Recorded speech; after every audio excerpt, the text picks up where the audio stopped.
Bonjour. Hello, welcome. Je vais faire comme ça, je vais mettre mes écouteurs. Alors, hop, juste là. Est-ce que tu vas bien ce matin? Je vais super bien. C'est trop chouette. Et moi aussi, je vais super bien parce qu'aujourd'hui, il y a un nouvel épisode du podcast qui est sorti sur l'inspiration. Ça doit certainement te parler puisque tu es une vraie M'inspirer. artiste. Et- Exactement, avec Marie Boyrelot. Donc voilà. Et puis aujourd'hui, on parle aussi avec toi. Aujourd'hui, ce matin, je suis trop contente. Donc un grand jour. Alors on a déjà quelques personnes qui arrivent. Donc peut-être on peut installer un petit peu l'ambiance. Pourquoi on se retrouve ce matin?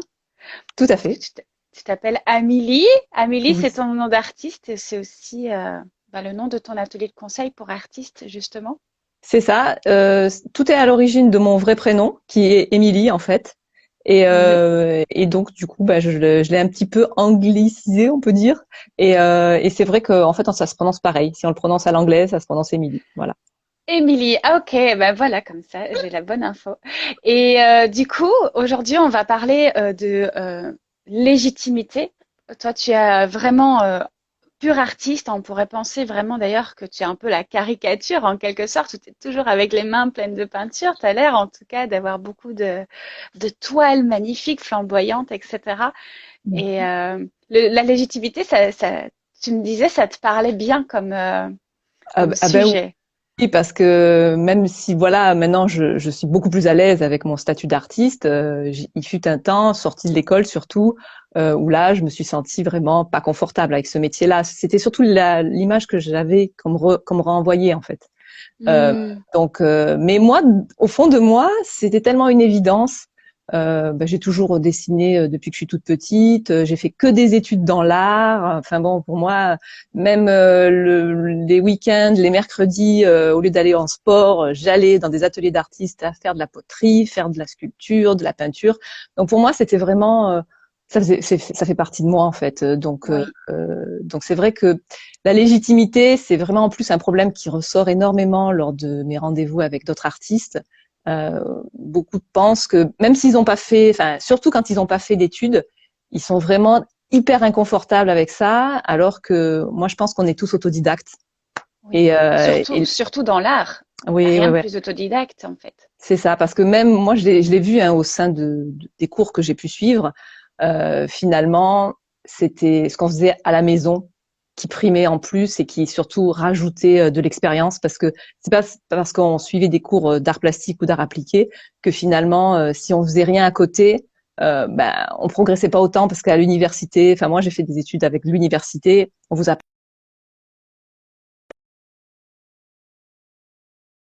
les cheveux, tout ça c'est on l'apprend à la maison Oui, et par tout seul. l'expérience, oui. Et en fait, finalement, tu le dis aussi, on va chercher une technique, mais Mm, c'est pas la technique qui fait l'artiste. C'est après aussi qu'est-ce que nous, on met de soi. c'est ça. J'imagine que ça, tu l'avais déjà et c'est ce qui fait que tu as toujours été cet artiste-là. Carrément, en fait, c'est vraiment, c'est tout ce qu'on va, toute l'implication, toutes les actions qu'on va entreprendre à côté qui vont permettre finalement d'améliorer cette pratique qui va devenir nôtre au fur et à mesure et les techniques qu'on aura appris de quelqu'un d'autre, finalement, on va Mhm. les mettre à notre sauce, on va faire un cocktail avec et puis c'est ce qui va nous rendre après bien confortable et surtout, c'est là où on va développer des automatismes. Et ça, quand on développe des automatismes et qu'on n'a plus besoin de référence, c'est là vraiment où on développe son style en plus. Donc c'est formidable. Qu'est-ce que tu dis par automatisme? Des techniques qu'on connaît et qu'on répète, c'est ça que tu veux dire? En fait, c'est quand on commence à devenir compétent inconscient. Hmm. Voilà. C'est ça surtout. C'est-à-dire que au départ, on est compétent, enfin, on est conscient qu'on n'est pas compétent, Ouais. qu'on ne sait pas faire. Nous, on est bien conscient. Et puis, au fur et à mesure qu'on va s'entraîner, qu'on va pratiquer, donc il n'y a pas de secret. Vraiment, si on veut développer une technique, il faut passer des heures et des heures et des heures pour vraiment devenir expert hein, dans ça. Et en fait, le but final de tout, c'est pour que, au bout d'un moment, on devienne compétent, inconscient. C'est-à-dire qu'on n'a même plus. C'est comme quand on fait ses lacets, en fait. Oui. On n'y pense plus. On fait Hmm. les gestes machinalement. Et là, c'est là où on devient, qu'on est dans le flow, d'ailleurs, parce que du coup, Oui, on se laisse oui. porter. On se laisse porter par une sensation de bien-être, un peu comme de la transe aussi, parce que du coup notre cerveau est complètement focalisé sur ce qu'il sait faire, et puis c'est tellement inné, et puis c'est des automatismes qu'on réfléchit même plus. Donc voilà. Et ça, c'est là où on atteint vraiment ce bien-être ultime, où on est complètement déphasé, c'est-à-dire que moi à côté, je vois pas ce qui se passe, je pense plus à mes factures, voilà tout ça quoi.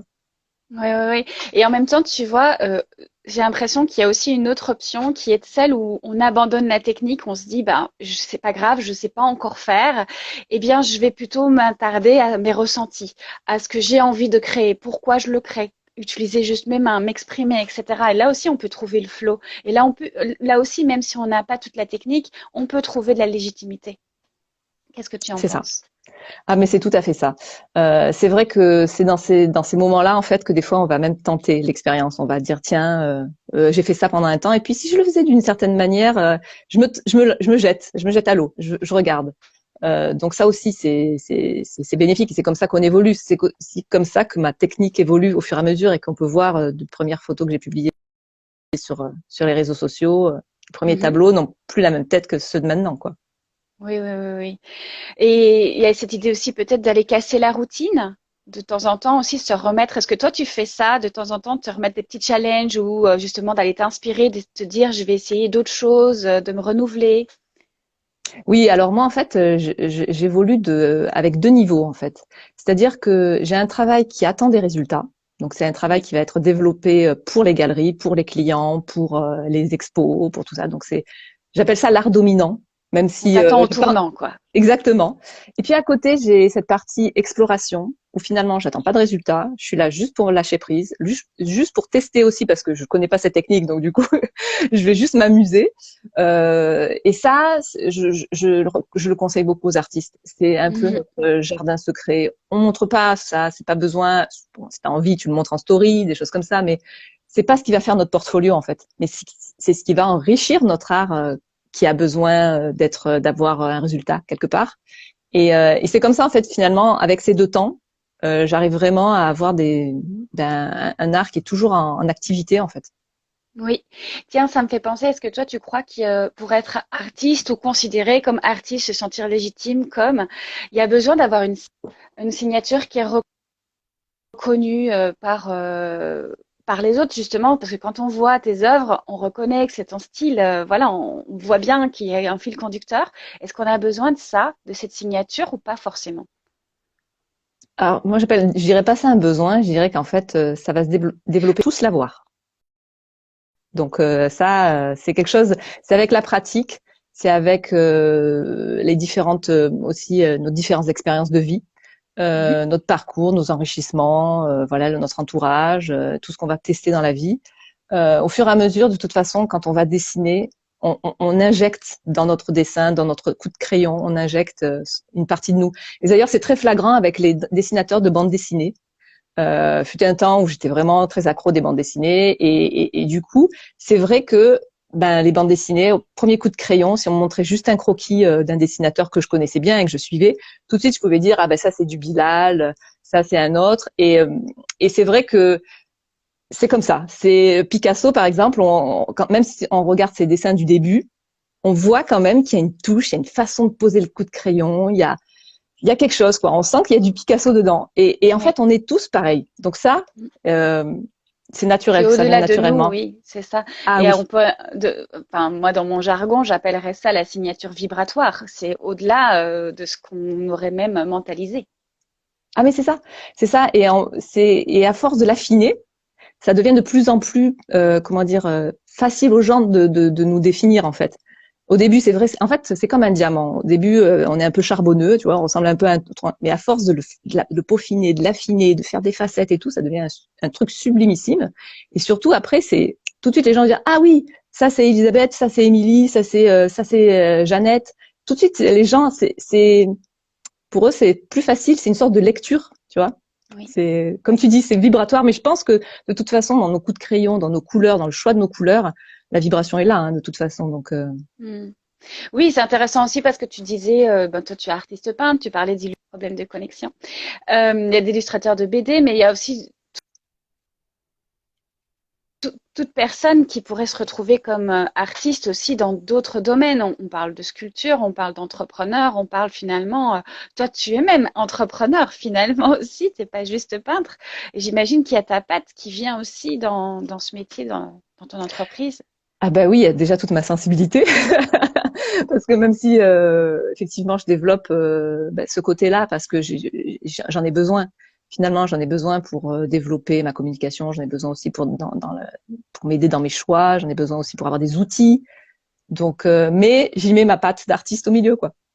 Oui, oui, bah oui, c'est ça, c'est comment on créer à partir de soi et mettre sa patte d'artiste. Je trouve ça, c'est pas mal aussi comme petit point de repère. Est-ce qu'il t'arrive d'ailleurs encore d'avoir des œuvres, t'as pas l'impression que c'est toi ou que t'as pas envie de montrer parce que ça ressemble à rien ou est-ce que t'as encore des sentiments où Euh, tu te sens pas c'est à c'est pas l'aise? toujours évident. Ouais, c'est pas toujours évident de pas se juger en fait. C'est vrai Hmm. qu'on est la première personne à être celle qui est vraiment en contact avec l'œuvre.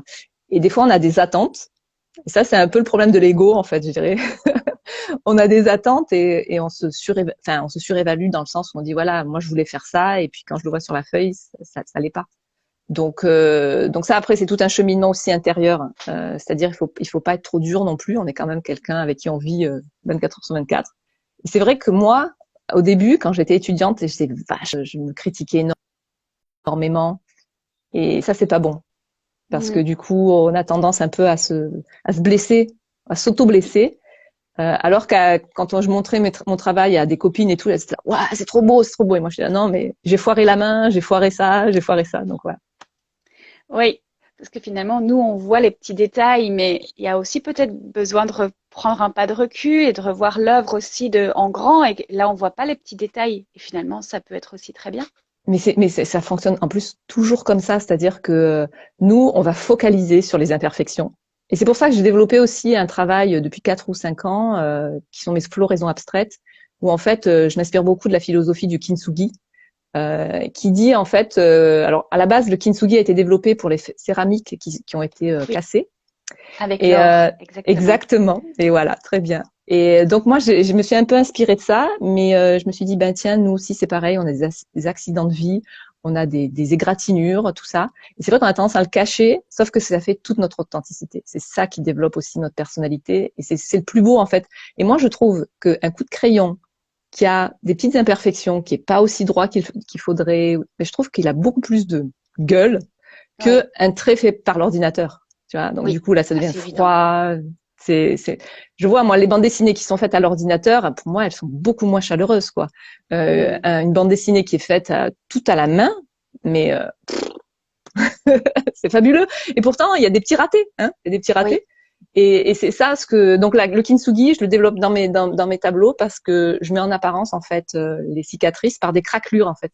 Et au lieu de les laisser, d'essayer de les cacher, je les mets avec de la feuille d'or. Par-dessus la craquelure, j'essaye de la rendre assez jolie.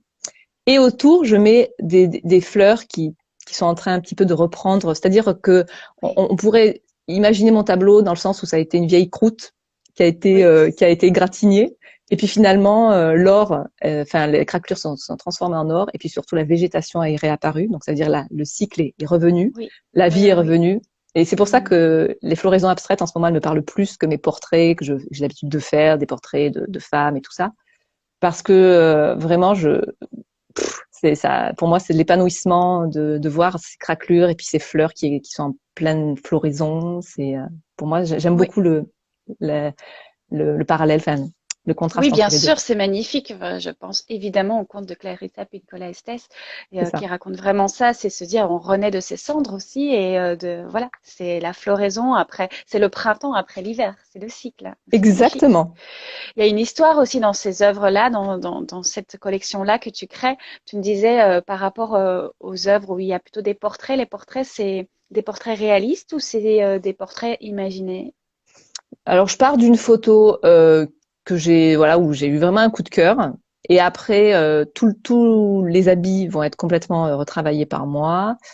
Souvent les chevelures aussi, c'est quelque chose qui part de mon imagination. Et puis surtout, l'environnement floral autour va être quelque chose, voilà, qui va venir un petit peu aussi de ce qui me vient à l'esprit, peut-être des nouvelles explorations que j'ai faites à côté sur d'autres travaux, et puis je vais l'intégrer dans mes tableaux.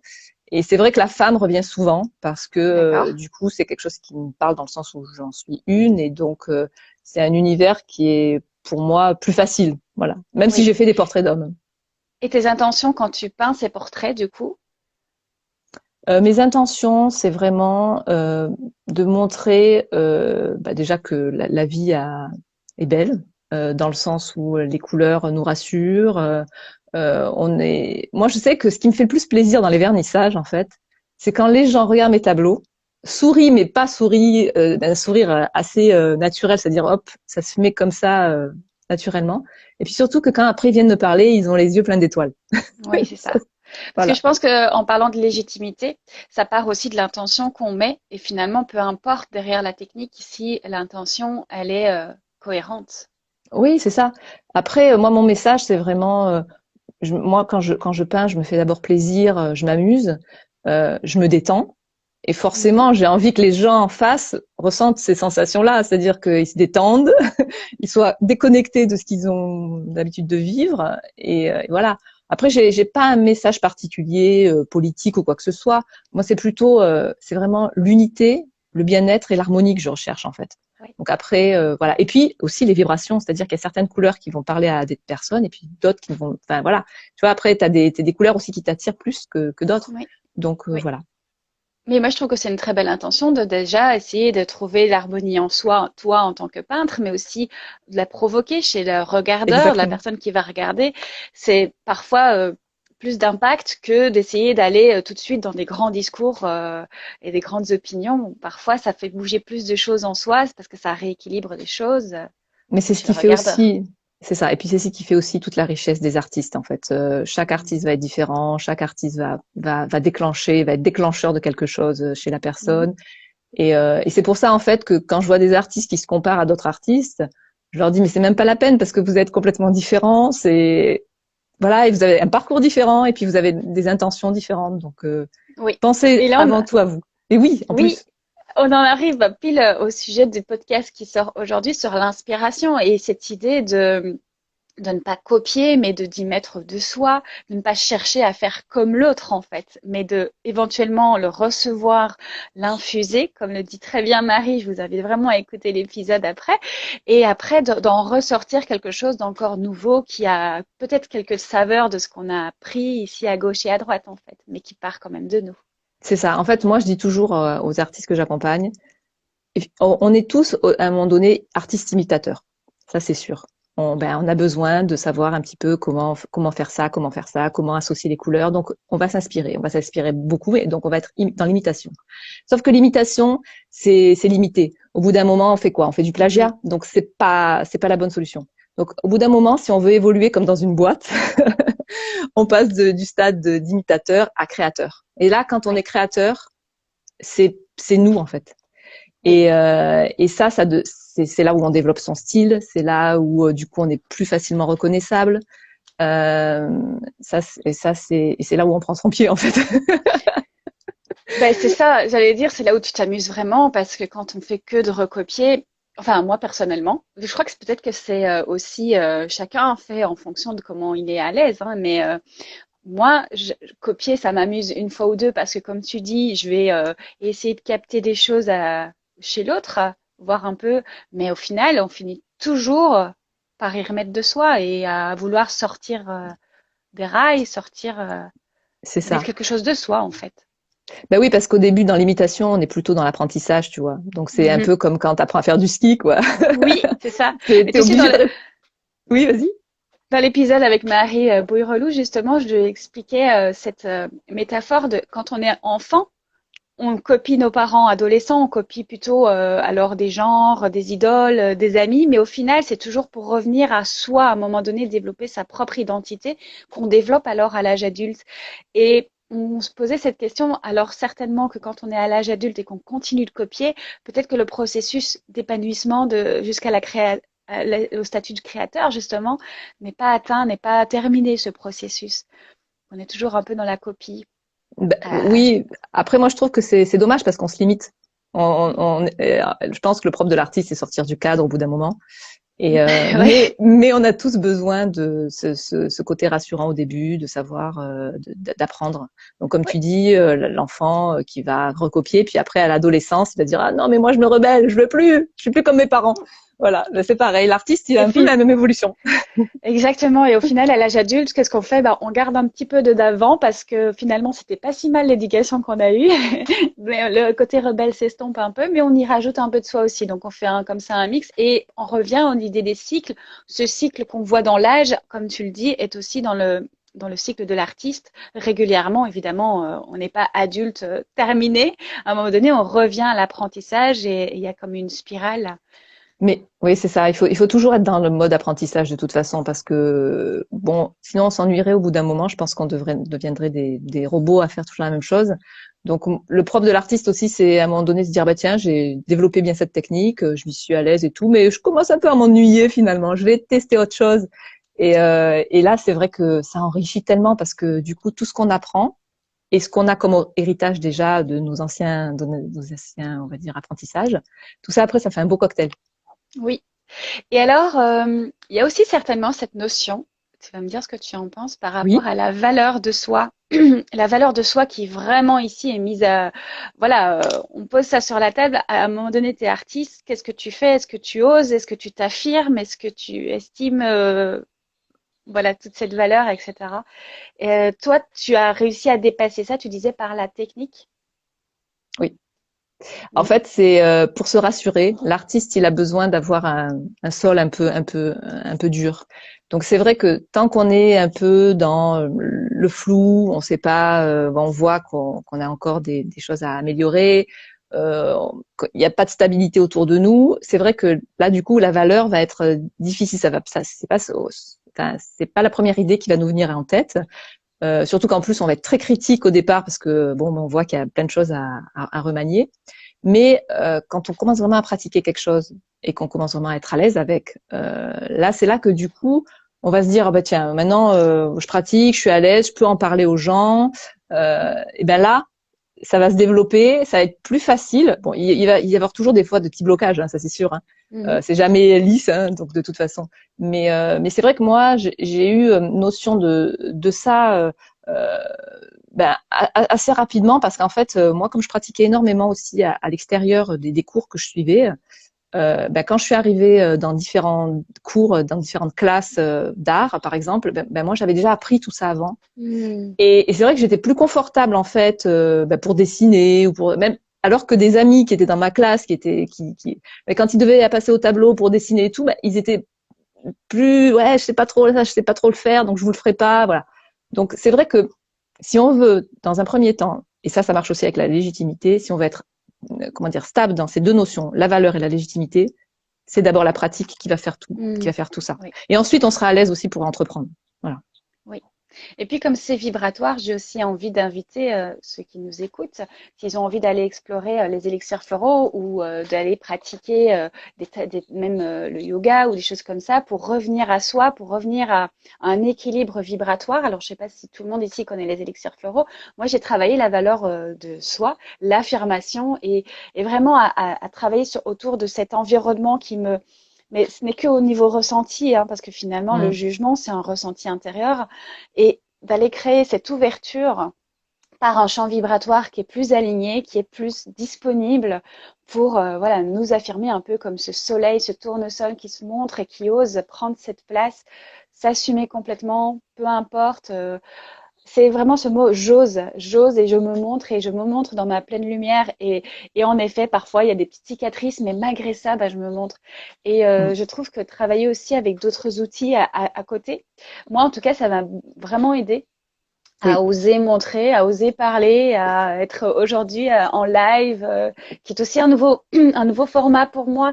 Donc voilà, d'ailleurs, n'hésitez pas si vous avez des questions pour nous ou même vous avez envie qu'on continue ce genre, voilà, ce genre de format, dites-le nous. Mais voilà, c'est quand on peut aussi s'aider. Est-ce que toi, tu t'es fait aider ou peut-être tu pratiques du yoga ou peut-être tu as d'autres pratiques, la sophrologie, la respiration, l'instant présent. Il y a plein de choses qui sont disponibles. Oui, tout à fait. Alors moi, c'est vrai que là, je vais faire une petite parenthèse, mais qui va rejoindre en fait ce que tu dis. Déjà, pour se développer, s'épanouir, c'est vrai que les environnements stressants, c'est pas le top. Donc Ouais. c'est vrai qu'il fut un temps où j'ai habité dans des grandes villes comme Paris, comme Londres, mais je ne suis pas née dans ces grandes villes-là. Moi, je suis née plutôt dans le sud, du côté de Montpellier, voilà. Et j'ai jamais été très attirée par un bouillonnement trop incessant. Tu vois, moi j'ai besoin de périodes de calme et tout ça. Donc le stress, ça c'est vraiment pour moi ça a été vraiment une période où il fallait que j'avais aussi une lutte, c'est-à-dire éviter que le stress m'envahisse, éviter les contrariétés du quotidien. Et donc moi ce qu'on a fait quand on a quitté Londres il y a 4 ans avec mon mari, il y a 3 ans, on est allé s'installer plutôt en Auvergne. Moi, je voulais retrouver des espaces, je retrouvais déjà des horizons verts. J'avais plus envie Oui. de trouver des horizons avec des Gris. bâtiments. J'avais envie d'un grand atelier aussi. Ça, c'était pas possible à Londres ni à Paris. J'avais envie d'un jardin. J'avais envie d'être au contact de la nature parce que je ressentais, il y avait un appel, il y avait une sorte quand j'étais à Londres, j'étais tout le temps fourrée dans les parcs arborés, tu vois. Mhm. Et J'étais tout le surtout, temps tu parles des là-bas. fleurs, alors Oui, mais j'avais besoin d'aller me balader dans les parcs, quoi. oui, c'est Il y avait nourrissant, trop, non? c'est ça. Et donc, c'est vrai que c'est à cette époque-là que je me suis, comment dire, orientée vers le Shinrin-yoku, qui est Mhm. donc encore japonais et qui est donc en fait, on va dire, c'est un peu de la marche méditative, relaxante. C'est-à-dire, tu marches et en fait, tu essayes de tout ce que tu vois autour de toi, tout ton entourage, tu essayes vraiment de le capter vraiment intensément. Tu vas te focaliser sur la petite feuille qui bouge sur la branche, tu vas regarder les oiseaux pendant quelques minutes.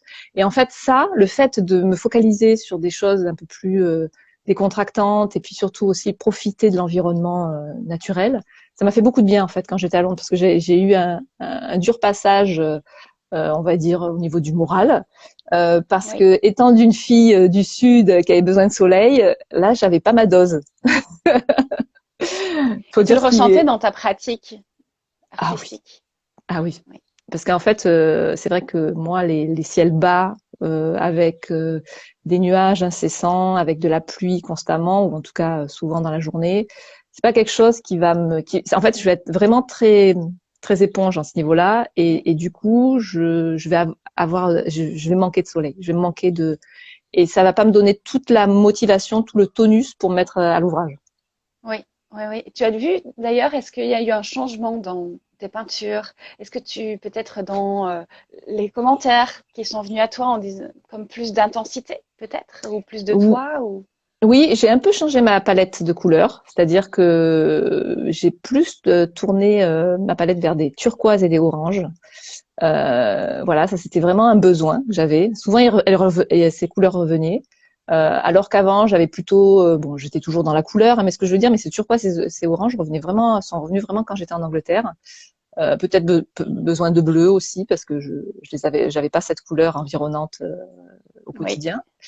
Et puis j'ai eu besoin, et c'est là aussi que j'ai développé ces fleurs, parce que bon, c'est vrai qu'en Angleterre, il y a aussi ces roses, ces jardins un petit peu avec beaucoup de roses, et j'avais pas de jardin à Londres, hein, donc du coup j'ai eu besoin de créer ce jardin, peut-être. En tout cas, hmm, ça a apparu à ce moment-là.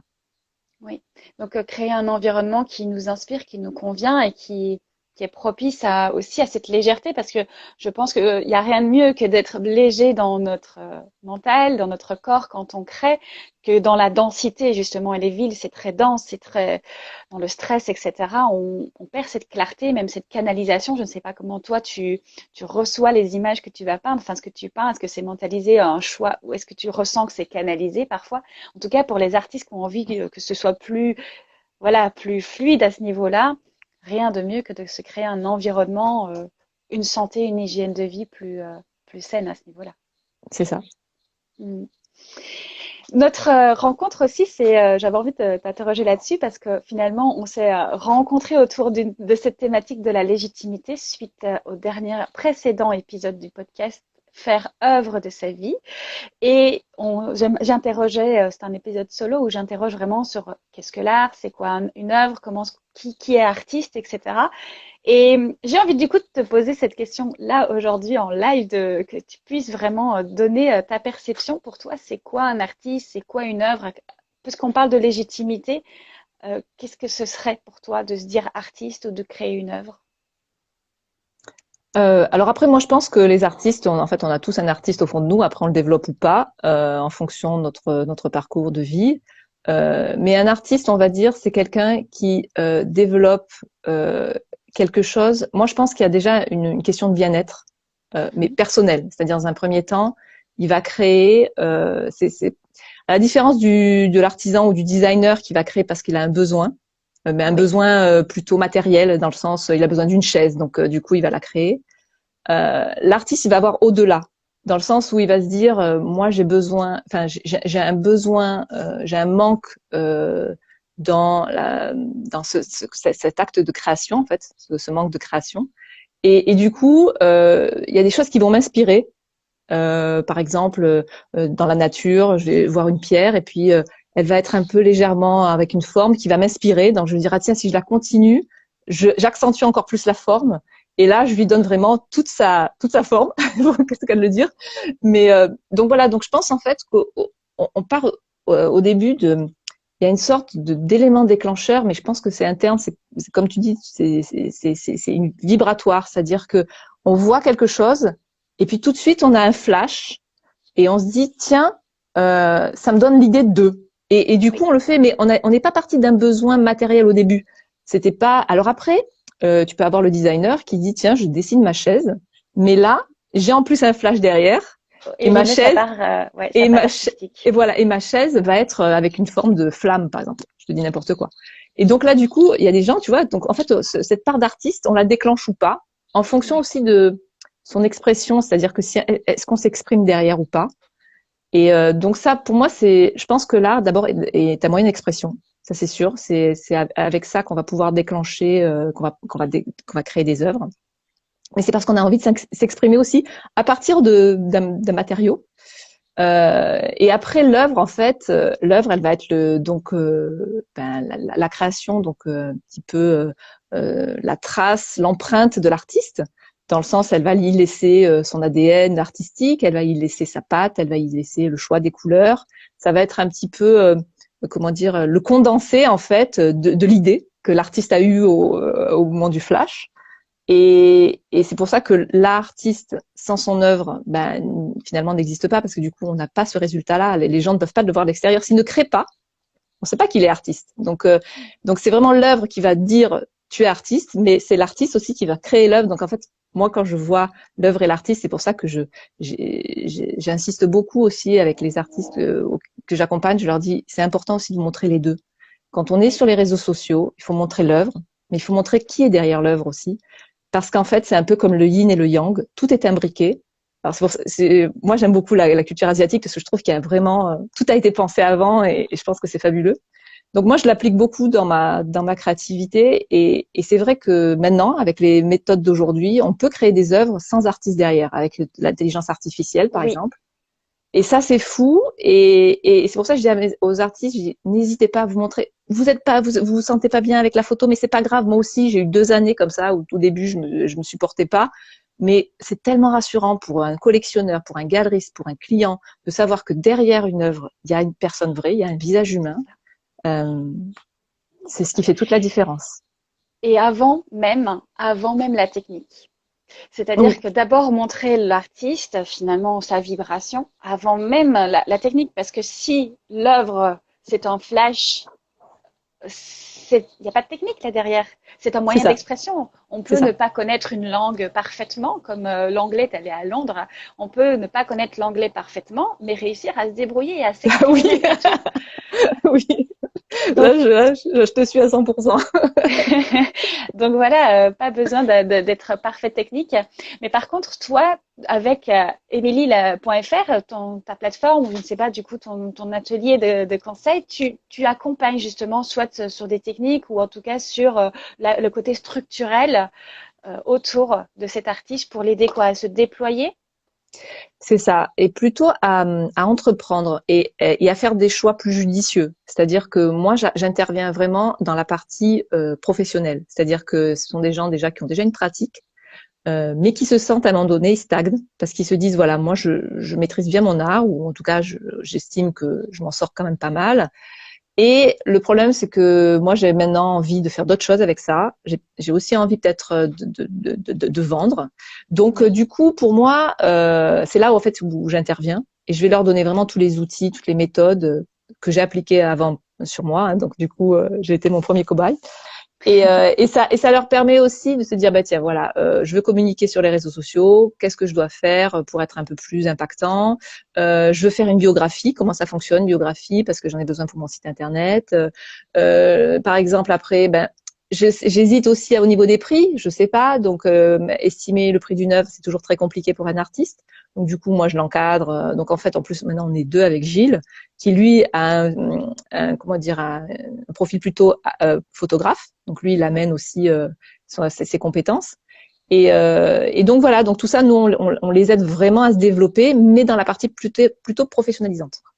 C'est hyper intéressant parce que du coup, toi, tu es vraiment dans ce côté plus professionnalisant de la structure, etc., plutôt sur le yang, hein.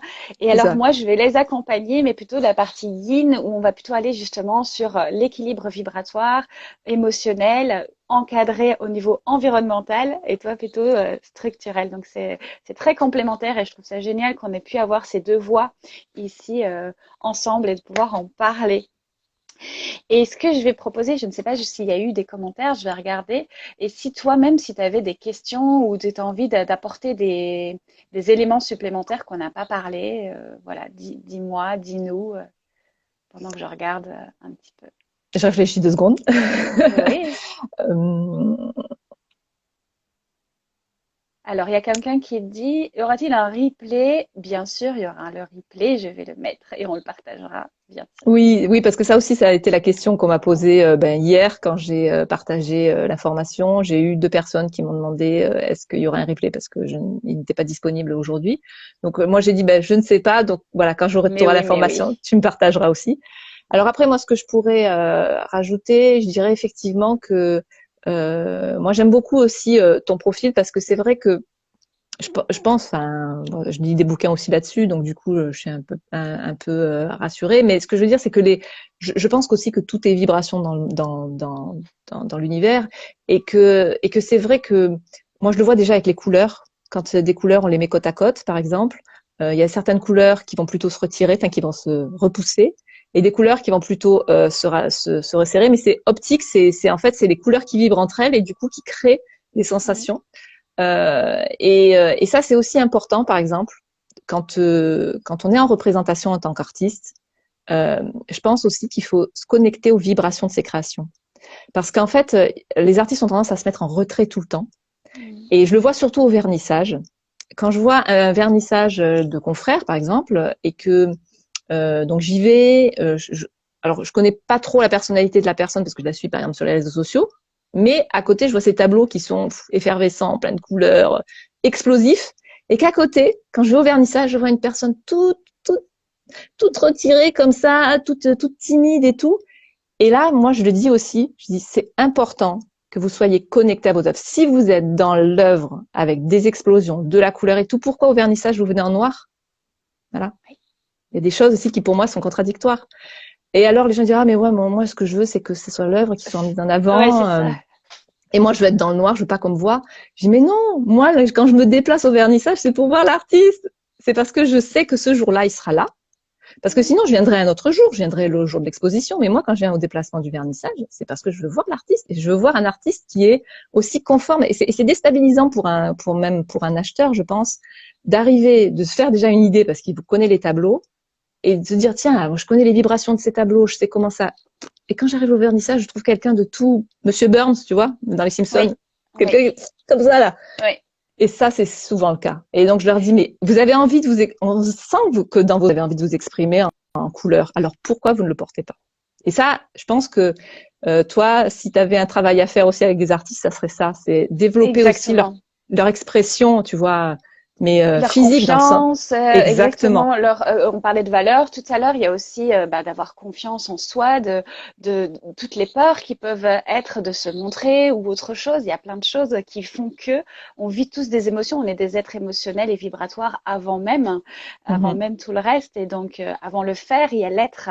Donc, Mhm. oui, Donc, si vous avez envie de travailler sur cette posture, sur cette aisance, n'hésitez surtout pas à aller voir, à venir même me voir pour voir comment on pourrait travailler ça ensemble et fluidifier. C'est état de flow, podcast, voilà, il n'y a pas de toute mon activité, c'est autour de l'état de flow et je crois qu'il n'y a pas mieux que de cette fluidité quand on est, quand on se montre au monde, quand on existe, d'être fluide dans nos émotions, fluide dans notre énergie, sentir qu'on respire sereinement, etc. Il y a pas Mm. mieux. On est là pour ça. Ah, mais je pense que là-dessus, il y a un travail. Et après, c'est au moment où il y a ce déclic que du coup, après, on se dit non, mais waouh, en fait, je suis comme ça, moi. Donc, du Oui. coup, pourquoi je vais… Et en fait, je peux te dire que moi, j'ai eu ce déclic grâce à un ami. C'est-à-dire que j'ai eu cette période aussi Tim Burton où moi, j'arrivais au vernissage et j'étais habillée en Tim Burton. Bon, sauf que les gens, bon, ils voyaient mes tableaux très colorés, ils voyaient Tim Burton, bon, ils comprenaient pas trop, mais bon, ils venaient pas me dire, mais pourquoi t'es habillée tout en noir? Ils posaient pas. Sauf que moi, j'ai un ami Qui t'a aidé. ce soir-là qui était, qui est arrivé et qui m'a dit, non, ça va pas le faire. Il m'a vu, il est venu à mon vernissage, il m'a dit, t'es vu comment t'es habillée? Je dis, bah, ouais, bah voilà, j'ai pris une petite robe noire, c'est ainsi, voilà. Hein. Il m'a dit, non, non, non, non, non. Et donc, du coup, on est allé dans les toilettes. Il m'a prêté son écharpe colorée. Et donc, du coup, toute la soirée, j'ai eu une écharpe colorée autour du cou. Et il m'a dit, la prochaine fois, tu t'habilles à la couleur de tes tableaux. Je veux pas de noir sur toi, quoi. Oui. Et donc, moi, ça m'a fait réfléchir. Alors, sur le coup, je l'ai appris un peu mal. Parce que je me suis dit, oh, d'accord, je suis mal habillée. Alors après, j'étais un peu mal à l'aise toute la soirée parce que je me sentais vraiment dans le décalage. Mais je laissais passer le temps et après je me suis rendu compte qu'il avait raison. C'est vrai que pourquoi montrer des choses sur un tableau alors que nous-mêmes on ne l'est pas quoi. Donc voilà. Donc je pense que C'est le mot, hein, être en décalage en fait. Se sentir en décalage avec ce qu'on a envie de vivre, montrer ce qu'on montre aussi déjà à travers des œuvres. Et c'est ça. comment on peut réaligner cette fréquence. Ouais. Sauf que Tim Burton il fait des créations un peu lugubres et un peu fantomatiques, donc on comprend son C'est déjà look. aligné pour lui. C'est déjà mais quelqu'un qui fait de la couleur dans tous les sens et puis qu'on retrouve complètement dans le noir, c'est bizarre. Voilà. Hmm. Quelque chose qui se passe. Bon, bah merci encore pour d'avoir rappelé ça. Je suis sûre que ça servira à beaucoup de monde. Et j'ai vu que le format plaisait à certains qui n'ont pas hésité à nous le dire. Donc super, le format d'échange. Alors, quelqu'un me demande métier et moi. Non, pardon, métier et soi. Demande, pouvez-vous redonner le nom du compte que vous avez cité? Alors, de quel compte? J'ai parlé d'épisodes de podcast avec notamment celui sur l'inspiration avec Marie Bourrelou qui est sorti aujourd'hui. Donc, il faut juste aller sur le compte État de Flow podcast, le mien. Et dans la bio, il y a tous les liens. Donc voilà, sinon un petit message en privé et je vous donnerai les infos. Et puis, tu as parlé des vibrations qui se connectent ou pas. Ça m'a fait penser à l'épisode avec Céline Bovroux, qui est graphiste et qui expliquait justement, parce que finalement, graphiste, c'est sûr que c'est sur l'ordinateur la majorité du temps, mais malgré tout, il y a aussi des artistes graphistes. Et donc, elle parlait aussi de cette vibration, de ces couleurs qui s'entrechoquent ou au contraire qui s'aiment, etc. Donc, qui se rejettent. Donc, c'était très Ah ben intéressant. oui, de toute façon, tous les métiers qui utilisent des couleurs, ils ont notion de ça, quoi. Ça, c'est C'est ça, évident.